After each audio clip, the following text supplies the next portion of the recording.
सबसे पहले तो यह है कि आज फिर मुलाकात की कोशिश करेंगे। सुहेल अफरीदी उनका नाम दिया गया पाकिस्तान तहरीक इंसाफ की जानिब से, और कुछ लोग उम्मीद कर रहे हैं कि आज मुलाकात हो जाएगी। देखिए, मुलाकात रोकने के लिए वजूहात जो एस्टेब्लिशमेंट के पास हैं वो तो एक ये है कि फौरी तौर पे कोई तहरीक इमरान खान साहब शुरू ना करवा दें, क्योंकि एक्सटेंशन का मामला फंसा हुआ है और एक आईनी तरमीम भी हो रही है। दूसरी वजह यह है कि पैगामात रोकने हैं या इमरान खान साहब का सख्त बयानिया रोकना है। तो इन दोनों चीज़ों में तो वैसे ही हुकूमत या एस्टेब्लिशमेंट नाकाम हुई है। इमरान खान साहब का अब तक का सबसे सख्त ट्वीट उर्दू और अंग्रेज़ी दोनों ज़बानों में आ चुका है, और ये उनका बयानिया जो है वो एक दिन पहले आ गया। उन्होंने अपनी बहन के ज़रिए से जो मंगल वाले दिन सारी सूरत हाल बताई और जो बातें उन्होंने की वो नहायत सख्त थी, जिसमें उन्होंने आसिम मुनीर साहब को ज़हनी मरीज़ भी करार दे दिया, और उन्होंने बताया कि बहुत जालिम है और किसी डिक्टेटर ने इतना जुल्म नहीं किया जितना आसिम मुनीर ने किया, और ये अपनी कुर्सी के लिए किसी भी हद तक जा सकते हैं, और जो कुछ भी पाकिस्तान में जुल्म और ज़्यादती हो रही है इसके पीछे जो फ़र्द वाहिद है वो आसिम मुनीर इमरान खान साहब ने करार दिया। और दूसरा, जो सुहेल अफरीदी साहब को पैगाम पहुंचाना था वो पैगाम भी इमरान खान साहब ने पहुंचा दिया। वो सलमान अकरम राजा साहब के जरिए से पैगाम भी चला गया। तो एस्टेब्लिशमेंट को ऐसी कोई कामयाबी तो इसमें नहीं हुई। हाँ, लेकिन चंद चीज़ें ज़रूर हैं जो मैं आपके साथ शेयर कर देता हूं कि ऐसा लगता है कि पाकिस्तान तहरीक इंसाफ या उनकी इत्तेहादी जमातें फौरी तौर पर कोई तहरीक नहीं चलाना चाहती। उन्हें बहुत बड़े बड़े बहरान नज़र आ रहे हैं और उन्हें नज़र आ रहा है कि हुकूमत अपने बोझ से गिरती जा रही है। ये अवाम को या अवामी मसाइल को हल करने में मुकम्मल तौर पर नाकाम हो गई है। आलमी सतह पे इन्होंने बहुत बड़े बड़े चैलेंजेस ले लिए हैं, बड़े बड़े दावे कर दिए हैं और बड़े बड़े वादे कर दिए हैं। वो पूरे ना करने की सूरत में इनके ऊपर बहुत मुश्किल सूरत हाल पैदा होने वाली है। ऐसे में फौरी तौर पे कोई एहतजाज करके आप इन्हें मदद तो फराहम कर सकते हैं, लेकिन इनके लिए उतनी मुश्किल पैदा नहीं होगी। तो अभी एहतजाज का मोमेंटम बनाया जाएगा जो बड़ी तेज़ी से बन भी रहा है, और फजल रहमान साहब भी अब कुछ हद तक जुड़े हैं इस सारे मामले में। लेकिन आज का दिन इंपॉर्टेंट है, अदालत में भी, अडियाला में भी। तो पाकिस्तान तहरीक इंसाफ ने ये अपने जितने भी अरकान असेंबली हैं उन सबको कहा है, क्योंकि इमरान खान साहब ने हुक्म दिया है कि उनके केसेस के सिलसिले में सारे लोग, चाहे उनका ताल्लुक ILF से है, वकला तंजीम है पाकिस्तान तहरीक इंसाफ की, चाहे वो पार्टी के अहदेदारान हैं, चाहे वो पार्लियामेंटेरियंस हैं, MPs, MNAs, टिकट होल्डर, ये सारे चाहें। इस सिलसिले में हमने देखा कि पंजाब में आलिया हमजा साहिबा ने बड़ा ज़बरदस्त काम किया।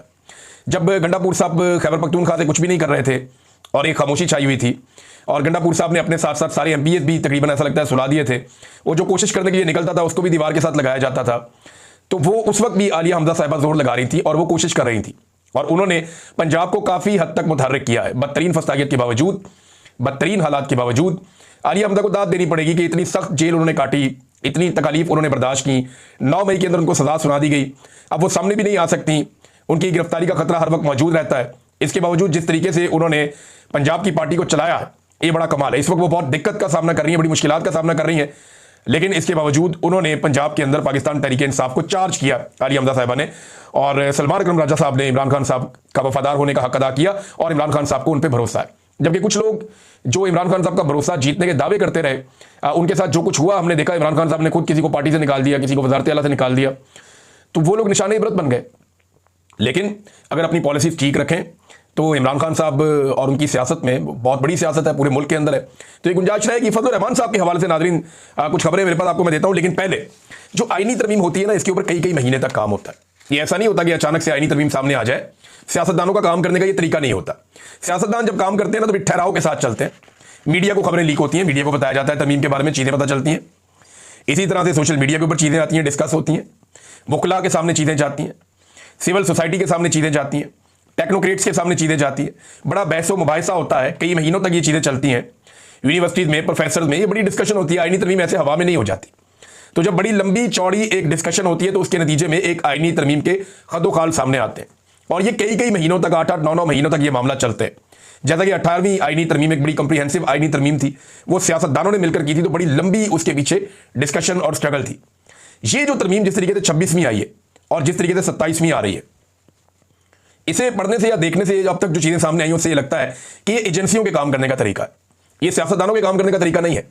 एजेंसियों के काम करने का तरीका ये है कि 11th आवर में अचानक चीज़ें सामने लाई जाती हैं और सियासतदानों को हाँक के इकट्ठा किया जाता है कि ये काम कर दो, और ये हर दौर में एजेंसियां ये करती रही हैं। तो ये जो 27वीं आईनी तरमीम है जिसे हुकूमत अपने खाते में ले रही है पाकिस्तान की मिलिट्री एस्टेब्लिशमेंट के कहने के ऊपर, ये उन्हें पता भी नहीं है। इसका एक और गवाही आ गई है, यानी मुस्लिम लीग नून और वफाकी काबीना में 27वीं आईनी तरमीम पर कोई मुशावरत नहीं हुई। ये कौन कह रहा है? फेडरल मिनिस्टर कैसर अहमद शेख साहब, PMLN से इनका ताल्लुक है, नवाज शरीफ के बहुत पुराने साथियों में से एक है। वो ये फरमाने कि हमारे बीच में तो इसकी डिस्कशन ही नहीं हुई, तो फिर ये आई कहां से? इसकी डिस्कशन कहीं और चल रही थी। मैं आपको कई मरतबा बता चुका हूं कि कई कानूनी दिमाग अस्करी दिमागों के साथ मिलकर एक मखसूस दफ्तर में लंबे अरसे तक इस तरमीम के ऊपर काम करते रहे। इसके ऊपर बार बार इजलास और मुशावरत होती रही और ऊपर रिपोर्टें भी भिजवाई जाती रही। और जब ये फाइनल हो गया, इसका ड्राफ्ट, सारी चीजें मुकम्मल हो गई, तो फिर हुकूमत को बताया गया कि गेट रेडी, आपको 14 नवंबर तक ये पास करनी है। 14 नवंबर की तो एक डेडलाइन दी गई है, हो सकता है ये एक हफ्ता और आगे चली जाए, लेकिन कोशिश ये है कि 14 नवंबर तक पास करवाई जाए। तो ये सियासतदानों का तरीका नहीं है, ये एजेंसियों का तरीका है जिस तरीके से ये तरमीम लाई गई। अब जरा आप नंबर गेम्स पे नजर मारें तो आपको कुछ चीजें पता चल जाएगी। हुकूमत को जो नंबर चाहिए कौमी असेंबली में इस तरमीम को पास करने के लिए, 2 था अक्सरियत, वो 224 का नंबर है। 224 बंदे उनको कौमी असेंबली में चाहिए, लेकिन उनके पास इस वक्त पाकिस्तान तहरीक इंसाफ की मखसूस नशिस्तें मिलने के बाद 237 का नंबर है। यानी अभी भी उनके पास 13 बंदे ज्यादा हैं, 13 एमएनए ज्यादा हैं। बड़े आराम से वो ये तरमीम पास कर लेंगे। फिर सेनेट में जो उन्हें नंबर चाहिए वो 64 है, जबकि हुकूमत के पास इस वक्त जो नंबर मौजूद है वो 61 है। अब हुकूमत को 3 जेयूआई या एएनपी के सेनेटर्स की हमायत दरकार है। यानी एएनपी के एमएल वली खान साहब हैं, वो सपोर्ट कर दें, को 2 बंदे फजल रहमान साहब की पार्टी से सपोर्ट कर दें। तो फजल रहमान साहब ने तो इस पर सख्त स्टेटमेंट दिया। उन्होंने थोड़े दिन पहले डार साहब कह रहे थे कि हमें 26वीं हजम नहीं हो रही, हम 27वीं कहां से लेकर आएंगे। फिर अचानक से 27वीं सामने आ गई। फिर फजल रहमान साहब ने कहा जो कुछ चीजें सामने आई हैं वो चीजें तो आइन का बेड़ा गर्क कर देंगी, तो हम इसमें नहीं मानेंगे। फिर फजल रहमान साहब ने अपना एक पुराना स्टेटमेंट दोहराया जो उन्होंने 26वीं आईनी तरमीम के वक्त भी कहा था कि इस हुकूमत के पास मैंडेट जाली है, इसे किसी आईनी तरमीम का हक हासिल नहीं है। लेकिन उसके बाद फिर उन्होंने उसी हुकूमत को जिसका मैंडेट जाली था सपोर्ट करते हुए 26वीं आईनी तरमीम पास करवा दी थी। अब 27वीं आईनी तरमीम पे फजल रहमान साहब सेम वही अल्फाज बोल रहे हैं। देखते हैं कि इस मरतबा वो हुकूमत की मदद कैसे करते हैं और उसके लिए क्या बहाना तलाश करते हैं, क्योंकि हमेशा फजल रहमान साहब ने सहूलतकारी की है और वो सहूलतकारी करते चले आए हैं हमेशा। कभी भी उन्होंने हुकूमत को या एस्टेब्लिशमेंट को मायूस नहीं किया, ये उनका एक पुराना तरीकाकार है। अच्छा, एक और चीज मैं आपको बताता हूं, जितनी भी पाकिस्तान में आईनी तरामीम हुई है अभी या कानून साजियां हुई हैं या जितने भी इकदाम उठाए गए हैं हुकूमती सतह पे, खारजा पॉलिसी में ले लें, दाखिला पॉलिसी में ले लें, इन तमाम चीजों का जो महवर है ना, जो उसका जो सेंटर ऑफ ग्रेविटी है, जिसके गिर्द ये सारी चीजें घूम रही हैं, वो इमरान खान है। गौर कर ले आप। यानी जिस लेवल पे ये वादे और दावे करके आ गए अमेरिका के साथ और अपने मगरबी आकाओं के साथ, उनके पीछे जो खौफ है वो इमरान खान है कि भाई पाकिस्तान में इमरान खान ऐसी तैसी फेर देगा अगर हमें ये बैरूनी सपोर्ट ना मिली। तो इस बैरूनी सपोर्ट को लेने के बाद मिलिट्री एस्टेब्लिशमेंट अपने अंदर ये खबर फैलाती है कि अमेरिका का भी ये हुक्म है और हमें ये करना पड़ेगा वरना हमारी तबाही हो जाएगी। लिहाजा वो सबको मनामनू लेते हैं और फिर वही कार्रवाई डालते हैं जो उनके दिल में होती है। लिहाजा जो कुछ भी आप देख रहे हैं इसमें इमरान खान साहब का खौफ है कि जनाब इमरान खान साहब से इनको खौफ है और उस खौफ की वजह से ये सारे इकदाम उठाने पर मजबूर हैं। हर दरवाजे पर ये सजदा रेज होने पर मजबूर हो चुके हैं। हर जगह पे जाके झूठ बोलते हैं, कभी कानून साजियां करते हैं, कभी आईनी तरमीम करते हैं, लेकिन जो भी करते हैं इमरान खान के खौफ से करते हैं। इनको अल्लाह का खौफ होना चाहिए, अल्लाह से डरे और वो चीज करें। देखिए जो पीएमएलएन और पीपल्स पार्टी भी कर रहे हैं ना मिलकर, एक बात आप ज़हन में रखिएगा कि ये अपने पांव काट रहे हैं, अपने पांव पे कुल्हाड़ा मार रहे हैं। ये जिस शाख पे बैठे हुए हैं उस शाख को काट रहे हैं। ये पार्लियामान को कमजोर कर रहे हैं। हर सियासतदान की ताकत पार्लियामान से आती है। ये पार्लियामान को कमजोर कर रहे हैं। हर सियासतदान जो है वो अवामी मैंडेट के साथ आता है, अवाम उसकी ताकत होती है। ये वहां पे भी अपनी ताकत को कमजोर कर रहे हैं। ये डिक्टेटर्स को मजबूत कर रहे हैं। मिसाल के तौर पे यहां पे एक तजवीज़ है, मैं आपके सामने रखता हूं। ये जनाब तजवीज़ साबिक अटॉर्नी जनरल अशतरा साहब, ये पीएमएलएन के भी हैं और बहुत करीब हैं एस्टेब्लिशमेंट के भी। उन्होंने फरमाया, ये जियो न्यूज़ के मुताबिक, ये जो आर्टिकल 243 है जिस पे कोई बात नहीं कर रहा, क्यों नहीं कर रहा आगे चल के बताता हूं। आर्टिकल 243 में तरमीम के हवाले से तजवीज़ दी है कि एक चीफ ऑफ डिफेंस स्टाफ होना चाहिए, एक ऐसा ओहदा होना चाहिए जिसके नीचे तमाम फोर्सेस के इदारे हों। इस जुमले में बड़ी लंबी कहानी है। मैंने जो इस जुमले का मतलब निकाला वो ये है कि ये एक ऐसा ओहदा बनाने जा रहे हैं कि तमाम फोर्सेस के इदारे, फोर्स में तो पुलिस भी आती है, पेपरा भी फोर्स है, एफआईए भी एक फोर्स है, इसी तरह और बहुत सारी फोर्सेज हैं पाकिस्तान में। यानी आपकी जो पैरामिलिट्री फोर्सेज हैं वो भी फोर्सेज हैं, एफसी भी एक फोर्स है, उसके अलावा आपका बेशुमार फोर्सेज हैं पाकिस्तान में, दर्जनों हैं। लेकिन ये तमाम फोर्सेज एक कमांड के नीचे आ जाएं तो इसका मतलब है कि पाकिस्तान के आर्मी चीफ को, फील्ड मार्शल को इतना मजबूत करेंगे कि पुलिस समेत सारे इदारे उनके नीचे काम करेंगे और वो उनसे अहकामात लेंगे, तो सूबाई खुद मुख्तारी तो होगी खत्म। अमन अमान का मसला जो है वो सूबे के हाथ से निकल कर कहीं और चला जाएगा और फिर हर चीज को कंट्रोल किया जाएगा, जिसकी लाठी उसकी भैंस। वैसे भी पाकिस्तान में यही है, लेकिन अगर ये काम हो जाता है तो फिर बात कहां से कहां जाएगी, ये आप देख लीजिएगा। मोहम्मद मालिक जर्नलिस्ट हैं, उन्होंने 2-3 चीजें और बताई रोजाना की बुनियाद पर, इक्का दुक्का चीजें अब सामने आ रही हैं इस तरमीम को लेकर।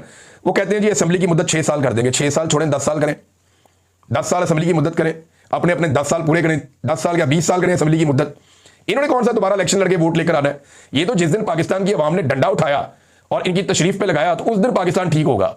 ये इलेक्शनों से पाकिस्तान ठीक नहीं होना। इलेक्शन तो इनको चोरी करना आ गया। इलेक्शन से पाकिस्तान अगर ठीक होता तो पाकिस्तानियों ने 8 फरवरी 2024 को इलेक्शन से पाकिस्तान ठीक कर दिया था। पाकिस्तान की अवाम ने पाकिस्तान की एस्टेब्लिशमेंट के माथे पे शिकस्त लिख दिया था बड़ा बड़ा करके। और जब तक ये रहेंगे वो शिकस्त इनके माथे पे पड़ी जाएगी, साफ नजर आती है। लेकिन हुआ क्या, वो माना ही नहीं गया इलेक्शन। तो इलेक्शन आप 10 दफा करवाने, रिजल्ट वही आएगा। 6 साल बाद क्या 60 साल बाद करवाने इलेक्शन। एक्चुअल ये है कि जब अवाम डंडा उठाएगी और इनकी तबीयत साफ करेगी, उस दिन फिर पाकिस्तान के अंदर अवामी मैंडेट का एहतराम होगा। उससे पहले आप जो मर्जी करें, कहते हैं जी अब 6 साल मुद्दत कर देंगे, अगला इलेक्शन जो है वो निगरान हुकूमत नहीं करवाएगी, बल्कि जो हुक्मरान होंगे उस वक्त के वही करवाएंगे, नहीं शहबाज शरीफ की हुकूमत होगी, उसी में इलेक्शन हो जाएगा। अमेरिकन सिस्टम ये लेकर आना चाह रहे हैं।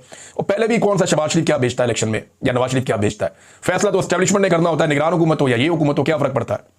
तो ये अब तरामीम की जा रही है चीजों को ज्यादा कंट्रोल करने के लिए, कि मैक्सिमम चीजों को कंट्रोल कर लिया जाए और चीजें इनके हाथ से निकले ना। अच्छा, एमल वली खान ने एक बड़ा इंटरेस्टिंग स्टेटमेंट दिया, मैं आपको पढ़ के इसलिए सुनाना चाहूंगा कि ये स्टेटमेंट अगर पाकिस्तान तहरीक इंसाफ का कोई बंदा देता तो दहशतगर्दी में अंदर हो जाता। यानी बड़ा आम सा स्टेटमेंट देते हैं अहमद जवाद साहब। ये बड़े मुतदल आदमी है, बड़े अच्छे इंसान है, और इनकी तहरीर में बड़ी शाइस्तगी भी होती है, अक्सर मैं कह रहा हूं। और ये साबिक नेवी ऑफिसर है, साबिक पाकिस्तान तहरीक इंसाफ के सेक्रेटरी इत्तलात भी रहे हैं। अब उन्हें साइबर क्राइम एजेंसी ने गिरफ्तार कर लिया।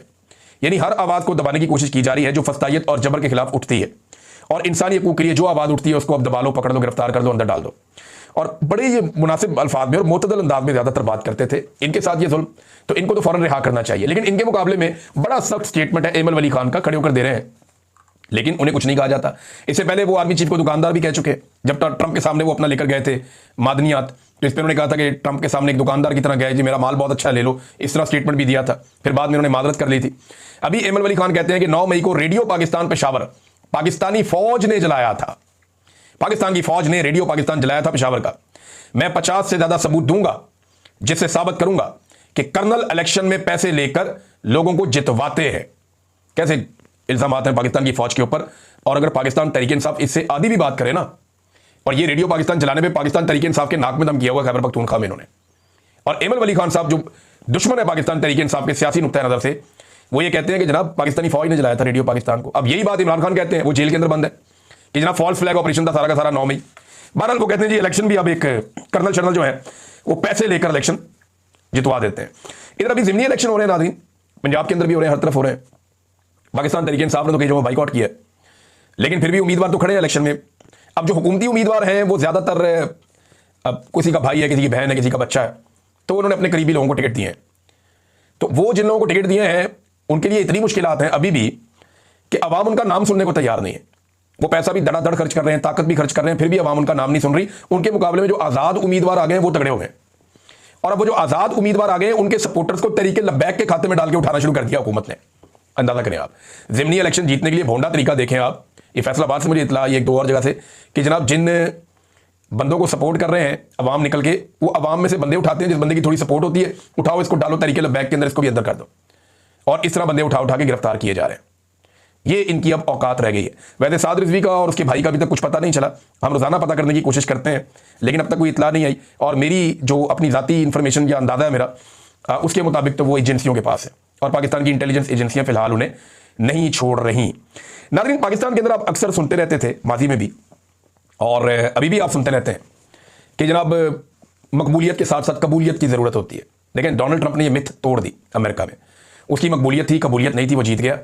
फिर डोनाल्ड ट्रंप के पास ताकत आई, बेशुमार ताकत आई, और अब न्यूयॉर्क के मेयर का इलेक्शन हो रहा था, वहाँ पे ममदानी के पास जो है वो कबूलियत नहीं थी, मकबूलियत थी, लेकिन वो फिर भी इलेक्शन जीत गया। डोनाल्ड ट्रंप कुछ नहीं कर सका, या पूरा निज़ाम कुछ नहीं कर सका। वजह क्या है?